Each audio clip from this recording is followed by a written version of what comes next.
Hi everyone. Today I'm going to start a new tutorial on the Web API or API or we can say .NET API. तो आज हम लोग बात करेंगे क्या होता है API. तो API का फुल फॉर्म अगर बात किया तो एप्लीकेशन प्रोग्राम इंटरफेस. ये एक तरह का इंटरफेस होता है जो दूसरे को हेल्प करने में आसानी प्रोवाइड करता है. कैसे? सो बेसिकली API क्यों आया मार्केट में, what is the reason behind API, ठीक है, और कहाँ कहाँ API यूज कर सकते हैं और किस टेक्नोलॉजी में यूज कर सकते हैं, किस लैंग्वेजेस में यूज कर सकते हैं. Will discuss everything detail. ठीक है, तो आप लोग वीडियो में बने रहें ताकि आपको डिटेल में अच्छे से नॉलेज हो जाए. ठीक है, तो एपीआई जो होता है आपका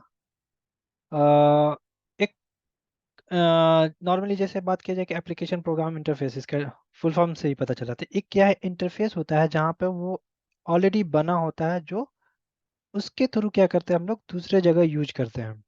ठीक है, अब कैसे यूज करते हैं?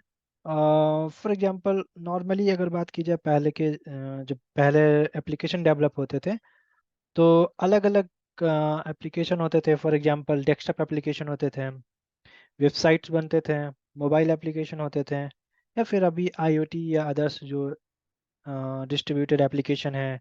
ठीक है, ये सारे एप्लीकेशन अलग अलग प्रोग्रामिंग लैंग्वेज में सेपरेट बनते थे. तो जिसके लिए क्या होता था कि हमें हर एप्लीकेशन के लिए सेपरेट कोड लिखना होता था. ठीक है, तो इस सारे चीज़ों को सोचते हुए, यानी कि अगर हमने कुछ भी एप्लीकेशन बनाया डेस्कटॉप एप्लीकेशन, तो डेस्कटॉप एप्लीकेशन में हमने एक फॉर्म बनाया जिसमें हमें कुछ नेम चेंजेस करने हैं. तो क्या करना पड़ेंगे हमें, मोबाइल डेस्कटॉप में भी जाकर चेंज करने पड़ेंगे, मोबाइल में भी जाकर चेंज करने पड़ेंगे, अदर डिवाइसेस में भी जाकर हमें चेंज करने पड़ेंगे. तो इस सारी चीज़ को सोचते हुए क्या किया गया कि क्यों ना एक ऐसा प्लेटफॉर्म बनाया जाए, क्यों ना एक ऐसा जगह बनाया जाए जहाँ पे हम लोग लॉजिक पार्ट को एक जगह इकट्ठा कर दिया जाए और सिर्फ डिजाइन पार्ट को सेपरेट कर दिया जाए. So same kind of things here. So API ऐसी चीज है जो एक हम लोग क्या करते हैं, एपीआई किसी भी प्रोग्रामिंग लैंग्वेज में बना सकते हैं. So for example most of the case programming language जो होगा ऑब्जेक्ट ओरिएंटेड प्रोग्रामिंग लैंग्वेज हो गए. जैसे पाइथन हो गया, जावा हो गया, डॉट नेट हो गया, पीएचपी हो गया, बहुत सारे प्रोग्रामिंग लैंग्वेज है जिसपे हम लोग क्या कर सकते हैं, एपीआई बना सकते हैं. तो एपीआई बनाने से फायदा क्या है कि हम लोग क्या करते हैं कि we write the logic in one place. क्या करते हैं एपीआई से हम लोग क्या करते हैं, वी राइट द लॉजिक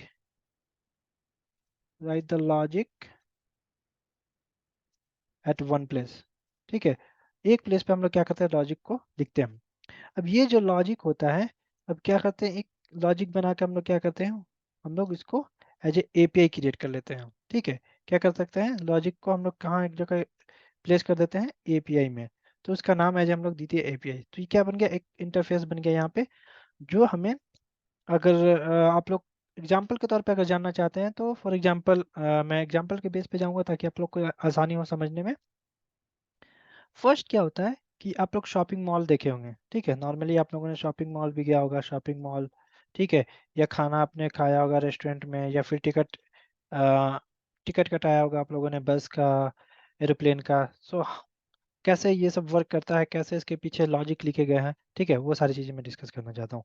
तो फर्स्ट जो हमारा है शॉपिंग का. शॉपिंग का क्या है कि आप लोग क्या करते हैं, शॉपिंग करते हैं जाके. फॉर एग्जांपल अगर रिलायंस ट्रेंड है या फिर बहुत सारे वेबसाइट्स हैं आपको जहाँ पे आप विजिट करते हैं या फिर आप फिजिकली विजिट करते हैं. फॉर एग्जांपल रिलायंस की एग्जांपल मैं ले रहा हूँ. तो रिलायंस में क्या करते हैं आप लोग, क्या करते हैं, नॉर्मली आप लोग रिलायंस में जाते हैं तो रिलायंस की शॉप भी है, रिलायंस की शॉप भी है. ठीक है, रिलायंस का क्या है, शॉप है, सॉरी शॉप है, मॉल है, बोल सकते हैं मॉल है इसका, जहाँ आप क्या करते हैं फिजिकली आप लोग वहाँ पे क्या करते हैं, फिजिकली जाते हैं वहाँ पे. तो फिजिकली जाकर आप लोग वहाँ से लेते हैं. तो जब भी वहाँ आप लोग बिलिंग कराते हैं, यहाँ अगर आप लोग बिलिंग कराते हैं तो क्या करते हैं आप लोग, बिलिंग कराने के टाइम में क्या होता है आपको, तो वहाँ आपके पास कौन सी एप्लीकेशन होता है, डेस्कटॉप एप्लीकेशन होती है, डेस्कटॉप एप्लीकेशन. ठीक है, दूसरा केस क्या होता है कि अगर आपको कुछ ऑर्डर करना है, ऑर्डर करना है खुद से बैठे बैठे, तो रिलायंस की ऐप होती है, रिलायंस की मोबाइल ऐप है, मोबाइल ऐप है. तो आप क्या करते हैं, मोबाइल ऐप से क्या करते हैं, आप वहाँ से आप डायरेक्टली जाकर अपने सर्च करते हैं और ऑर्डर करते हैं प्रोडक्ट को.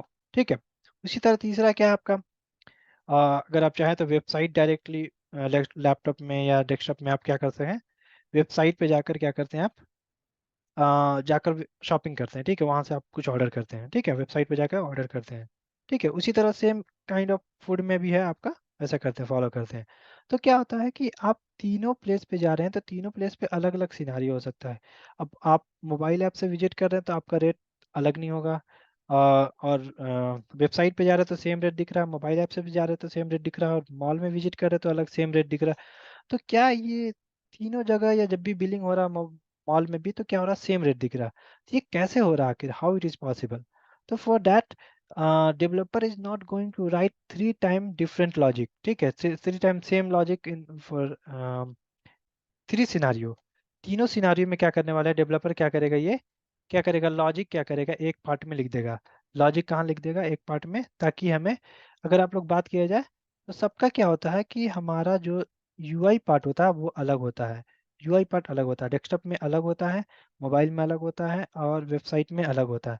तो क्या करते हैं हम लोग, सारा का एक जगह लॉजिक हम लोग क्या करते हैं, लिख लेते हैं, और उस लॉजिक को क्या करते हैं हम लोग सब जगह यूज करते हैं, ताकि हमारा इससे क्या होता है, कोड की रियूजिबिलिटी हो जाती है, टाइम की सेविंग हो जाती है, और हमें बार बार मेहनत नहीं करना पड़ेगा। फॉर एग्जांपल कोई रेट में कुछ हमें, या फिर कुछ फोटोज डिफरेंट लगाने हैं कोई प्रोडक्ट के, तो क्या करेंगे हम लोग, क्या करेंगे, एक जगह से जाकर हम लोग क्या करेंगे, फाइनली बैक एंड साइड में ऐड कर देंगे। तो क्या होगा, तीनों के तीनों जगह, डेस्कटॉप पे, मोबाइल पर, वेबसाइट पर विजिबल होगा, आपको वहां से वो एक्सेस कर सकते हैं हम। Same kind of example of food है, फूड में भी सेम वैसे ही करते हैं। और टिकट के केस में क्या है, टिकट का केस में एग्जांपल अगर मैं बताऊं, तो अगर आपने देखा होगा, एरोप्लेन का देखा होगा, फॉर एग्जांपल एयरप्लेन में, तो एरोप्लेन में क्या करते हैं आप लोग, नॉर्मली क्या करते हैं, एरोप्लेन में अगर आप लोग जाते हैं तो क्या करते हैं, वहां से आप लोग टिकट करते हैं, तो वहां पे आपको टिकट करने के लिए क्या करते हैं, आपके पास कुछ लिमिटेड सीट होती है एरोप्लेन में, फ्लाइट में अगर बात की जाए लिमिटेड सीट होती है, या ट्रेन में लिमिटेड सीट होती है।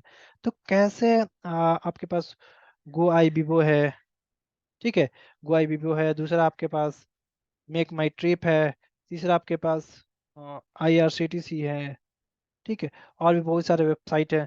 सबके अलग अलग वेबसाइट में, सब में जाके क्या करते हैं, आपको टिकट करना है। फॉर एग्जांपल यहाँ से आपको जाना है, for example Bangalore to Mumbai जाना है, तो क्या करते हैं, बैंगलोर टू मुंबई आपको विजिट करना है, तो क्या करना होता है, आप सारे वेबसाइट पे जाकर चेक करते हैं। लेकिन क्या होता है कि सारे वेबसाइट पर चेक करने के बाद क्या होता है, कहीं ना कहीं से आपको, आप एक वेबसाइट पे सीट बुक हो गया, कुछ सीट नंबर बुक हो गया ऑलरेडी, क्या हो गया, ऑलरेडी सम सीट बुक हो गया है, ऑलरेडी सम सीट, ठीक है, बुकड हो गया है। तो क्या करेगा, तो क्या, अगर मैंने गो से किया है, गो आई विवो से किया है, तो क्या है वो, उस मेक माई ट्रिप पे दिखेगा वो सीट अवेलेबल, नहीं दिखेगा। अगर IRCTC पे चेक करूंगा तो नहीं दिखेगा, डिफरेंट प्लेस पे चेक करूंगा तो नहीं दिखेगा। क्यों नहीं दिखेगा, कि सारे के पीछे क्या है, कि एक सेम लॉजिक लिखा गया, सेम लॉजिक लिखा गया, क्या लिखा गया, सेम लॉजिक। तो सेम काइंड ऑफ थिंग में क्या होता है, टिकट के केस में क्या होता है, कि एक बार API बना दी जाती है, और सारे जगह डिफरेंट डिफरेंट यूआई यूज करते हैं। तो अपना अपना गोआई भी वो अलग यूआई यूज करता है, मेक माई ट्रिप अलग यूज करता है, IRCTC अलग करता है, और भी डिफरेंट हमारे पास वेबसाइट है, वो सब अलग अलग यूपीआई यूज करते हैं। बट क्या करता है, सबके पीछे क्या है, सेम लॉजिक लिखे जाते हैं।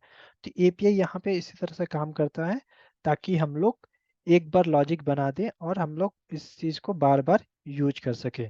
तो hope you understood what is API and how हम लोग कैसे API को यूज करते हैं। अगर आपको एग्जांपल देना हो तो आप कैसे बता सकते हैं, आप लोग डायरेक्टली इस चीज को आराम से एग्जांपल देकर आप लोग बता सकते हैं। Thanks thanks for watching the video. Please next video में हम क्या स्टार्ट करेंगे, प्रोजेक्ट से स्टार्ट करेंगे, .NET कोर के साथ प्रोजेक्ट स्टार्ट करेंगे कि है कैसे हम लोग API क्रिएट करते हैं। .NET लेटेस्ट में .NET कोर में स्टार्ट करेंगे हम लोग, वहाँ से हम लोग API के प्रोजेक्ट देखेंगे। Thanks thanks for watching the video.